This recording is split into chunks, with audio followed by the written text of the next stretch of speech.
6:30 in the morning. Ayan, nag-snow po. March na, nag-snow pa. May snowstorm daw po ngayon kasi dito.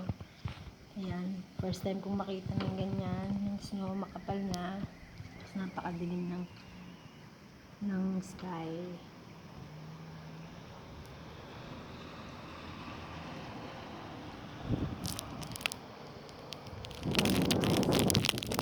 Uy!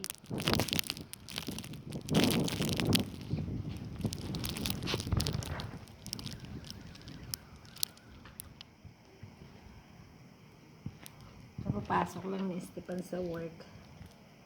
So, ayan. Sana hindi mawalan ng kuryente.